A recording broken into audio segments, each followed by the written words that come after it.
안녕하세요. 동행간 뉴스터디 동정민 앵커입니다. 박사님들 어서 오십시오. 자, 이제 바로 코앞으로 왔습니다. 6월 3일 21대 대통령 선거. 자, 누구 뽑을지 선택하셨습니까? 사전투표로 투표하신 분도 계실 테고 또 이제 본투표 6월 3일을 기다리는 분도 계실 텐데 그렇다면 오늘 내일 뉴스터디를 꼭 보고 한번 투표를 해봐 주시기 바랍니다. 자, 제가 대선 기간에 뉴스터디로 기본편 전해드렸습니다. 전과, 병역, 재산 이런 거 정리 한번 해드렸고 또 각 후보들의 인생, 어린 시절 정치인 생활 다 정리를 해드렸습니다. 오늘은요 공약을 정리할 겁니다. 지난 시간에 개헌과 정치 공약 정리했죠? 지금 오늘 정리할 건 내 삶에 미칠 공약들, 경제, 사회, 복지, 외교 안보까지 제가 한 방에 다 정리해 드릴 겁니다. 각 후보가 어떻게 다르게 설정을 해놨는지, 우리 대한민국 호를 어디로 이끌겠다고 할지, 그러면 저에게는 어떤 혜택이 돌아오게 될지 한번 비교를 잘 해봐 주시기 바랍니다. 지금 시작합니다. 동투더 뉴스. 첫 번째로는요, 외교 안보 공약부터 살펴보겠습니다. 사실 예전만 하더라도 진보 정권이냐 보수 정권이냐에 따라서 가장 명확하게 나뉘는 게 바로 이 외교 안보 정책이었죠. 자, 민주당은 사실 예전부터 해벽 정책으로 불리는 남북 화해 정책을 많이 폈습니다. 자, 이재명 대표도 남북 관계를 복원하고 화해와 협력으로 전환한다는 기조는 민주당을 그대로 따라옵니다. 그런데 예전에 문재인 정부나 그전 정부들의 DJ 정부에 비해서는 뭔가 구체적인 액션이 없어요. 뭐 예를 들어 남북 정상회담을 어떻게 하겠다든지, 아니면 뭐 북미 수교를 위해서 어떻게 하겠다든지, 남북 대화를 위해 남북 간에 뭐 새로운 어떤 사업을 하겠다든지, 뭐 개성공단 같은 이런 구체적인 내용을 명확하게 적시하지 않고 있습니다. 남북 정상회담에 대해서도 이재명 후보는 하면 좋지만 또 쉽지 않을 거라는 것도 알고 있다, 이렇게 얘기를 하더군요. 그러니까 뭔가 이 부분에 있어서도 나중에 한미나 중국 부분도 있겠지만 실용 외교가 여기서부터 시작을 되는 것 같은데, 그러니까 무리하게 남북 간의 관계를 좋게 하기 위해서 북한에 뭔가 퍼주는 식으로는 하게 하지 않겠다는 뜻도 좀 비춰지는, 어떻게 또 실제로 되는지 봐야겠지만, 그게 뭐냐면 약간 모든 공약이 약간 흐려졌어요. 지금 이재명 후보가 들어온 이후에. 이제 자 보십시오. 그 다음에 이제 우발적 충돌 방지, 이건 뭐 누구나 들어간 내용이고, 그 다음에 한국형 탄도미사일 성능, 그리고 미사일 방어 체계를 고도화하겠다. 요거는 보수 진영에서 많이 들고 나온 우리나라 안보, 북한을 향한 공격을 대비하는 대목. 그 다음에 한미동맹을 기반으로 하겠다고 얘기를 하고 있지요. 자, 지금 이 부분도 지금 여러분이 그 쉐쉐 아리가또로 비롯되는 것들, 그러니까 외교도 실용 외교를 하겠다는 거예요. 그러니까 주변 4강, 미국, 일본, 중국, 러시아와 다 잘 지내겠다라는 대목이죠.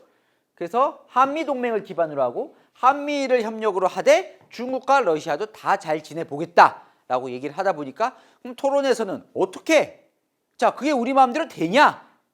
이 부분에 있어서는 명확하게 어떻게 이 4개 나라와 더 잘 지내겠다는 내용은 없지만 방향 자체는 한미 동맹을 기반으로 한미일 협력, 윤석열 정부가 하던 한미일 협력은 그대로 이어받으면서 대신 중국, 러시아도 적대적이지 않게 잘 관리하겠다는 게 이재명 후보의 외교안보 공약입니다. 자, 김문수 후보는 명확합니다.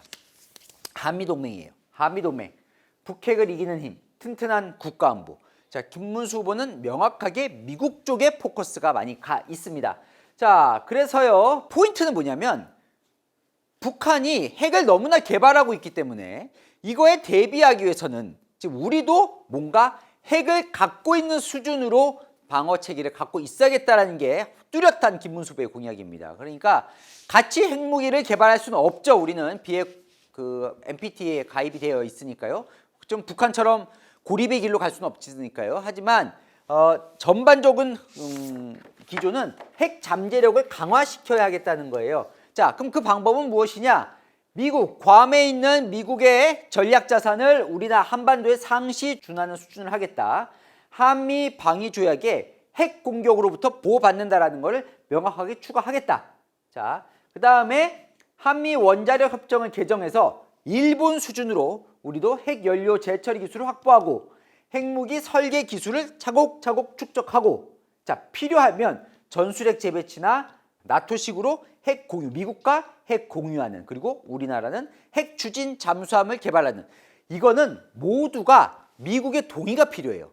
자, 미국은 한국이 핵을 개발하는 거를 싫어하죠. 왜냐하면 일본, 중국 동시에 핵 위협이 높아지니까 한반도 주변에. 하지만 김문수 후보는 내가 대통령이 되면 바로 트럼프 대통령과 한 달 내에 정상회담을 해서 이 부분을 좀 풀어보겠다. 우리도 아니 어떡하냐. 북한은 핵을 개발하는데, 핵이 있는데 우리는 없지 않냐. 이 부분을 강화하겠다는 걸 명확히 했습니다. 그리고 한국형 3축 체계, 이거는 북한이 알레르기 반응을 보이는 것들이죠. 1축 킬체인을 보완. 킬체인은 뭐냐면 북한이 쏘면 이미 늦다는 거예요. 우리는 쏘는 건 무조건 막아야 되잖아요. 그러니까 쏠 것 같으면 그냥 먼저 선제 타격을 하는 거죠. 그게 킬체인인데 그거를 보완해서 특히 사이버 전자전을 보완하겠다. 그 다음에 미사일 방어, 이 축은 방어인데 방어. 지금 우리가 아이언돔을 갖고 있는데 그걸 확장해서 스카이돔으로 어떤 공격이 와도 레이저 요격으로 떨어뜨릴 수 있는 무기 개발. 그리고 응징체계, 만약에 저쪽이 쏜다면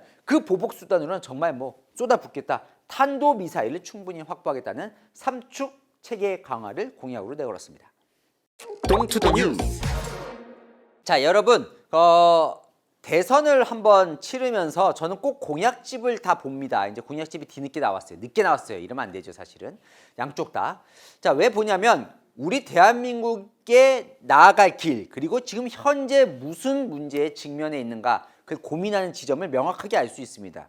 예, 5년마다, 그러니까 5년마다 시간이 흐르는 거죠. 예를 들어 3년 전 대선 때는 없었던 이 AI 부분, 엄청나게 지금 대통령 후보들이 강조해서 얘기를 하고 있죠. 우리 대한민국은 어떻게 바뀌고 있는가, 세계의 흐름은 어떻게 바뀌는가, 여러분 혹시 기회 되시면 그거 다 공개되어 있거든요. 우리 박사님들도 한번 뭐 누구를 지지하는지를 떠나서 대한민국의 미래는 앞으로 5년은 뭐가 화두일 것인가, 뭐가 시대정신일까라는 부분을 공약집을 보시면 이해가 되실 겁니다. 저와 함께 오늘 공부하셔도 큰 틀은 아실 수 있으니까요. 박사님들 한번 같이 저와 함께 해봐 주시죠. 자, 경제, 이번에 거시경제, 그러니까 대한민국 경제를 어떻게 살릴 거냐, 이 부분에 대한 부분입니다. 자, 아무래도 우리나라 2025년 올해 경제 성장률 0.8%, 1%가 안 돼요. 자, 2040년이 되면 잠재 성장률 0%, 우리나라 성장이 지금 한계에 봉착했습니다. 그러면 어떻게 이걸 뚫고 나갈 것이냐. 자, 방향은요 비슷합니다. 아주 놀라울 정도로 비슷해요. 자, 이재명 후보의 경제 캐치프레이즈입니다. 세계를 선도하는 경제 강국 실현. 김문수 후보는요 경제 판가리로 새롭게 대한민국. 뭘까요? 자, 첫 번째 AI입니다. AI 세계 3대 강국, 그리고 AI에 투자 100조 원을 하겠다. 100조 원, 국가가 100조 원에 투자를 하겠다. 왜 이렇게 많이 투자하느냐? AI는 보니까 기업 하나하나 스타트업으로 나오는 게 아니더라. 아주 그냥 투자부터 데이터 센터 짓고 막 하려면 인재 갖고 오고 하려면 국지가 커야 되더라. 국가와 민간이 그냥 돈을 쏟아붓겠다라는 게 이재명 후보의 공약입니다. 자, 똑같습니다. 김문수 후보도. AI 3대 강국. AI 대신 여기는 조금 더 인재 양성과 컴퓨팅 센터 건설, 이런 하드웨어, 소프트웨어 이쪽에 포커스가 맞춰져 있어요. 자, 두 번째. 자, 지금 삼성전자가 좀 이제 어려움을 겪고 있잖아요. 뭔가 우리도 넥스트 제너레이션 우리 산업을 만들어야겠다. 반도체나 자동차 같은 걸. 그래서 이재명 후보 글로벌 첨단 기업을 육성하겠다. 바이오, 컨텐츠, 그다음에 방위, 디펜스, 에너지, 그리고 제조, 이쪽 부분에 있어서도 100조 원 펀드를 조성하겠다 라고 얘기를 하고 있고요. 자, 김문수 후보는 어디에 포커스가 되어 있냐면 R&D 투자에 포커스가 맞춰져 있습니다. 우리나라의 잠재적인 뭔가 새로운 기술, 새로운 산업을 육성하기 위해서는 R&D에 과감하게 투자를 해야 된다. 국가 예산의 5%, 최소 5%를 R&D에 투자하고, 자, 국가 전략기술 R&D 예산을 10조 원으로 확대하겠다는 공약을 내걸었습니다. 또 이 벤처기업, 스타트업, 이게 우리나라 또 새로운 산업 활력이 되겠죠. 중소벤처기업 육성을 위해서 여기 돈 40조, 100조, 40조 벤처 투자 시장을 창출하고 퇴직연금도 벤처 투자를 허용하겠다라는 거고요. 자, 김문수 후보 역시 벤처 생태계 지원입니다. 모태펀드로 벤처 생태계를 확장할 20조 원 규모를 확대하고 딥테크 스타트업을 2,000개를 육성하겠다. 비슷하게 좀 더 가볼게요. 에너지입니다. 지금 우리에게 필요한 건 에너지예요. 왜 에너지냐? AI와 같이 연결이 되어 있죠. AI라는 건 어마어마한 데이터가 필요합니다. 그러기 위해서는 어마어마한 전력이 필요합니다. 그럼 그 전력을 어떻게 조달할 것이냐? 전력이 없으면 전기값 치솟겠죠. 그러면 AI 경쟁력은 떨어지는 겁니다. 에너지가 너무너무 중요해졌어요. 그래서 이재명 후보는 경제 성장의 대동맥 에너지 고속도로를 구축하겠다.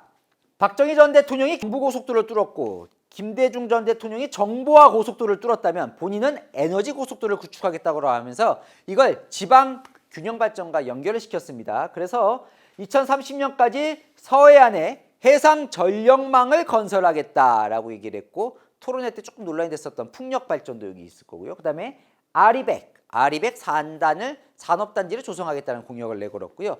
자, 김문수 후보 AI 산업 경쟁력을 좌우하는 전력 인프라 확충. 여기에 핵심 키워드는 뭐예요? 원전이에요. 원전. 네, 원전. 문재인 정부 때 탈원전으로 갔던 걸 윤석열 정부가 복원을 하려고 했지만 많이 복원이 아직 안 됐습니다. 그거 완벽하게 원전을 복원시켜서 하겠다. 토론회 때 좀 붙었죠? 원전을 갖고. 여기는 이재명 후보는 원전을 문재인 대통령처럼 탈원전은 아니지만 그래도 줄여야 된다. 위험하니까. 김문수 후보는 이게 바로 깨끗한 오히려 천연 에너지다라고 하면서 원전을 강화하고 이게 또 산업 우리가 경쟁력이 있으니까요. 그 부분을 강조하고 있고요. 원전, 가스 등 현실적인 에너지 믹스. 그래서 원전 산업 생태계를 복원하겠다라는 게 공약입니다. 또 하나 우리나라의 성장 산업으로 뭘 제시하고 있어요? 바로 문화입니다. K컬처, K팝, K드라마, K영화, K웹툰, 글로벌 소프트 파워의 문화 강국 5대 문화 강국에 들어가겠다고 이재명 후보는 공약을 했습니다. 그래서 K컬처 시장 300조 시대를 열겠다라고 했고요. 김문수 후보는요. 5대 메가시티가 뭐냐면 전국 좀 이따 나오겠지만 전국을 이제 메가시티 큰 거점 도시를 만들어서 그걸 바탕으로 파급력을 넓히는 지방 균형 발전 공약을 내거든요. 거기마다 대형 아레나 공연장을 설립해서 우리나라 K컬처가 워낙 유명하니까 외국인 관광객을 유치하겠다는 공약을 내걸었습니다. 자, 방향은 비슷해요. 이재명, 김문수. 해법이 좀 다릅니다. 이재명 후보는요. 국가의 돈을 태우는 개념이에요. 많이. 자, AI 투자 100조 원 시대. 글로벌 첨단 기업 100조 원 펀드 조성. 어마어마한 금액들이 나오죠. 자, 이재명 후보는 국가가 적극적으로 나서서 민간 기업의 돈과 함께 끌어들여서 뭔가 새로운 산업을 창출해야 된다는 개념입니다. 김문수 후보는 방향은 맞지만 그건 국가가 돈을 태우는 방식보다는 국가는 지금의 규제를 다 풀고 민간 기업으로 이걸 해야, 민간 돈으로 해야 한다. 민간 투자를 늘려야 한다라는 개념입니다. 전형적인 진보 개념과 진보 정부와 보수 정부의 차이가 여기서도 고스란히 드러나죠. 김문수 후보 경제 공약의 첫 번째가 바로 이 규제 판가리, 경제 판가리의 핵심이 규제 개혁입니다. 규제 혁신처를 신설해서 그동안에는 기업이 민원하면 그 규제 풀어준 개념이었는데 그게 아니라 선제적으로 다 풀겠다는 거예요. 혁파하겠다. 자유혁신기본법을 제정해서 규제를 기본적으로 푸는 법을 제정하고 성역이 없는 특례지구, 지방에는 메가 프리존, 자유롭다, 규제 없다. 규제 없는 화이트존을 각각 도입을 해서 규제 없이 기업이 마음대로 할 수 있도록 그래서 외국인 투자도 늘고 우리나라 투자도 늘리고 우리 외국으로 나가지도 않고 이 부분은 강조하고 있습니다. 그리고 그린벨트도 지자체장들이 수도권을 제외하고는 해제할 수 있는 권한을 한 달 내에 주겠다라는 공약을 내걸었습니다. 자, 거시경제 보셨죠? 대한민국의 방향은 바로 AI, 글로벌 첨단 기업, 중소벤처기업, 에너지, 문화 이게 우리나라의 핵심인가 봅니다. 그럼 우리 삶, 이건 나라의 삶이고 우리 삶은 어떻게 바꾸겠다는 걸까요? 동투더 뉴스. 자, 노동공약으로 갑니다. 자, 이재명 후보 주 4.5일제 여러분 많이 들어보셨죠? 그리고 정년을 연장해야 된다. 김문수 후보는 주 52시간제를 개선해서 유연근무제를 활성화해야겠다. 무슨 차이가 있을까요? 주 4.5일제. 자, 이렇게 하겠다는 겁니다. 지금 주 5일제죠. 그죠? 주 5일제를 주 4.5일제를 도입하겠다라는 건데 뭐냐면 법정 근로시간을 40시간에서 36시간으로 낮추고, 그래서 지금은 매일 8시간씩 해서 5, 8, 40시간. 그죠? 근데 주 4일은 8시간 하고, 주 하루는 4시간만 일해서, 그럼 4시간 줄어드는 거죠? 자, 이게 이제 4.5일제 도입입니다. 자, 그러면 여기서 가장 이슈는 뭐예요? 임금 삭감 없는 주사의 4.5일제로 가야 되는 거예요. 그죠? 자, 요 부분에 대해서 이제 논란인데, 자, 이재명 후보는 된다는 거예요. 점점 점차적으로 가면 주 5일제도 원래는 안 되지 않느냐? 예, 된다고 하는데 이게 지금 논란이 되는 거고.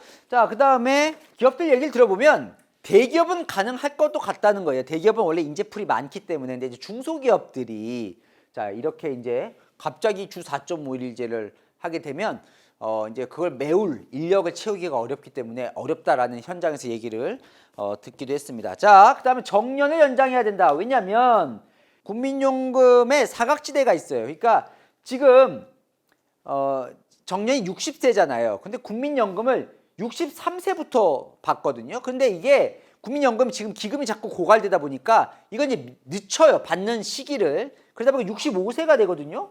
그러면 일은 60세에 끝나는데 65세부터 국민연금을 받으면 5년 동안은 소득이 없이 노인 생활을 해야 되잖아요. 그럼 노인 빈곤이 또 올 수 있기 때문에 이 연금 받는 시기에 맞춰서 정년을 연장해야 된다. 60세에서 65세로 연장해야 한다라는 안을 냈는데 이것도 뭐와 연결이 되냐면 하면 좋죠. 좋은데 뭐냐면 그러면 이제 65세 연장이 되면 점점 기업들은 이제 청년들을 또 안 뽑게 되겠죠. 여기 이제 일자리가 한정되어 있는데 정년 퇴직이 늦어지면 그만큼 청년 일자리는 더 줄어드는 거 아니냐라는 부분에 있어서도 조금 더 이제 고민을 많이 해야 하는 어쨌든 방향은 제시를 한 겁니다. 주 4.5일제 도입, 정년 연장. 근데 아직 구체적인 액션에 대해서는 나온 게 별로 없는 상황이고 자 김문수 후보는요. 흔히 말하는 약간 자유시장주의다 보니까 좀 이제 기업에 친화적일 수도 있다고 하는데 볼 수도 있는데 김문수 후보는 어쨌건 이게 근로자에게도 좋다 이렇게 얘기를 합니다. 뭐냐면 지금은 주 52시간제를 너무 타이트하게 해놔서 무조건 주 52시간제를 거의 매주 지켜야 하는 상황이라는 거예요. 그걸 좀 풀어주자는 거죠. 그래서 근로자가 원할 때 집중적으로 일하게 해주고 또 일이 없으면 한동안은 쉬게 해주고 이걸 좀 풀어줘야 한다는 얘기입니다. 특히 고소득 전문직 근로자 이건 이제 우리나라 반도체 산업의 경쟁력이 떨어진 이유가 대만은 필요할 경우에는 뭐 매일 주말 없이 일하는데 우리는 이 주 52시간 때문에 계속 정해진 시간에 근무를 해야 된다. 그래서 지금 전 세계에 시차 안 맞는 전 세계와 함께 일을 해야 되는데 그러다 보니까 자꾸 사각지대가 생긴다 노동에. 그 부분을 해소해 주겠다는 거고요. 그러다 보니까 탄력 근로제, 선택 근로제 사용 단위를 지금보다 더 좀 풀어줘서 지금 당장 주 52시간이 아니지만 넓게 보면 주 52시간제가 적용이 되도록 이렇게 좀 풀어주자라는 데 포커스가 맞춰져 있습니다. 자, 복지 개념은 또 다릅니다. 자, 두 사람이 좀 다른데 포커스가 이재명 후보는 기본사회 구축이 복지사회의 큰 틀입니다. 빈틈없이 기본이 보장되는 기본사회 구축.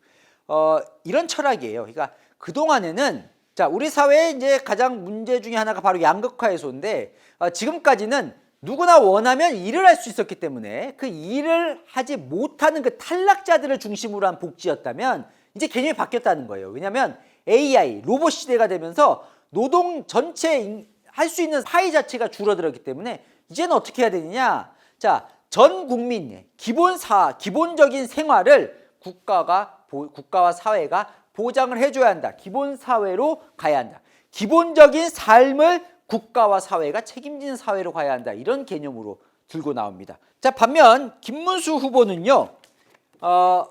평생 복지, 그러니까 태어나서부터 죽을 때까지 그 평생 딱딱딱딱 맞는 복지 체계를 구축하겠다라고 되어 있어요. 하고 있어요. 그러니까 국가가 모든 걸 책임지겠다는 건 아니고 힘들 때 전 삶에 걸쳐서 힘든 구석구석마다 국가가 필요하면 도와주겠다는 개념입니다. 자, 이재명 후보는요. 기본사회 집권을 할 경우 기본사회위원회를 설치해서 이걸 국가 혼자가 아니라 민관 협력 체계를 구축하겠다고 하면서요. 자, 이렇게 이런 공약을 발표했습니다. 자, 생애 주기별로 소득을 다 보장해주고 생애 주기별로 필요한 소득, 그다음에 의료 공공성을 강화해서 시골에 있는 사람도 주치의를 다 전담 주치의가 할 수 있을 정도로 좀 강화하겠다. 의료 공공성을 강화하겠다. 그리고 영유아, 초등생, 간병, 어르신 여기 하나 빠졌는데 장애인까지 5대 돌봄 기본사회를 구축하고 주택도 노인들만 모여 사는 주택, 청년과 노인이 함께 사는 세대 통합주택 이런 여러 맞춤형 주택 공급을 확대해서 주택도 기본주택, 그러니까 기본주택, 기본돌봄, 기본의료 그리고 공교육을 국가가 책임을 강화해서 전 마을 초등 돌봄제, 그러니까 초등학생을 사회가 모두가 함께 돌보는 개념. 그리고 교통, 누구나 편리하게 이동할 수 있도록 하는 교통도 기본교통. 그래서 기본사회를 구축하겠다라는 건데 가장 핵심으로 보이는 이게 빠졌죠. 이번 공약에서 바로 기본소득입니다. 자, 지난 대선 때는 기본소득이 공약으로 들어가 있었어요. 뭐냐면 임기 첫 해는 1인당 25만 원. 그러니까 4인 가구면 가구당 100만 원. 그걸 조금씩 늘려서 5년 지나면 최소한 연 100만 원은 기본소득으로 주는 안을 공약으로 냈었는데요. 청년은 그냥 바로 1년에 연 100만 원 주는 공약이었는데 이걸 이번에 뺐습니다. 이재명 후보가 이게 이제 재정 문제 때문에 이번에 자기가 빼라고 지시했다고 하는데 이게 이제 이슈겠죠. 이거 다 기본사회 이렇게 다 하면 대체 무슨 돈으로? 자, 이재명 후보는 이번 공약으로 자기의 공약으로 5년 동안 약 210조 원의 재원이 들어갈 거라고 얘기를 했어요. 구체적으로 어디에 얼마를 밝히진 않았지만 자기가 추산을 다 해봤다는 거예요. 그러니까 실현 가능하다는 거죠. 그래서 5년간 210조 원을 들이면 이 공약을 다 지킬 수 있다는 건데 보면 약간 이제 추상적인 내용들이 많아서 이 부분은 어떻게 채워갈지 한번 지켜봐야 될 것 같고요. 자, 아까 말씀드린 대로 김문수 후보는 평생 복지, 그게 뭐냐면 필요한 내 생애 주기별로 맞추면 복지를 하겠다는 거예요. 신혼부부들은 주거가 필요하니까 주거를 주로 확대하고 그다음에 애를 낳으면 임신, 출산, 육아, 교육의 지원을 확대하고 그렇죠? 어르신들은 데이케어 센터 등 이용 시간을 확대하는 등 어르신 돌봄을 강화하고 이런 개념이고 또 하나의 또 복지 중에 하나는 교통값이 너무 많이 든다. 그래서 전국 통합교통카드를 만들어서 월 6만 원이면 전국 어디서든 대중교통을 무제한으로 탈 수 있는 월 6만 원 K1 패스를 도입하겠다라고 공약을 발표했습니다. 퀴즈 나갑니다. 이재명, 김문수, 이준석 후보의 이번 대선 공약이 아닌 것은 1번 청년결혼 333주택, 2번 주 4.5일제 도입, 3번 든든 출발 자금 대출, 4번 기본소득 25만 원.